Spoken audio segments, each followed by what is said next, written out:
Sungguh pun SK Senawang menjadikan muzik sebagai elemen utama dalam pembelajaran, keseimbangan tetap menjadi keutamaan.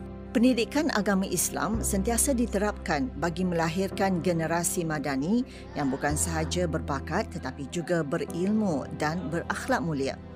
Sebagai guru kelas, Ustaz Nur Hafiz Zainul Arifin menyambut baik usaha pihak sekolah dalam memperkenalkan muzik kepada murid-murid kerana menyedari peranan muzik sebagai medium terapi yang mampu membentuk emosi dan daya kreativiti. Ustaz Hafiz, 40 tahun, berbangga dengan pencapaian anak-anak didiknya dalam bidang muzik, terutama uzma dan rakan-rakan antara murid serba boleh yang turut cemerlang dalam pelajaran dan memiliki sahsiah terpuji.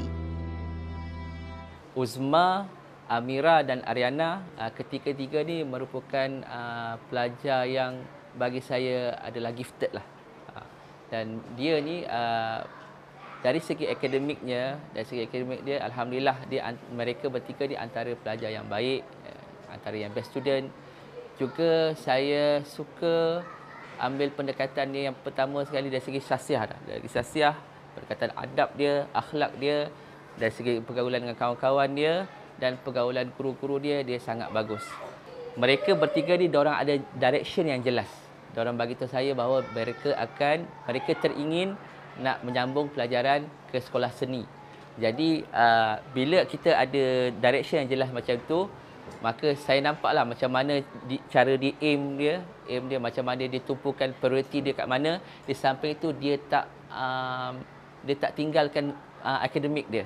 Setelah mendapat bimbingan daripada guru muzik ni juga dan daripada sokongan ibu bapa, alhamdulillah saya rasa insya-Allah ketiga-tiga ni mereka ada peluang yang cerah.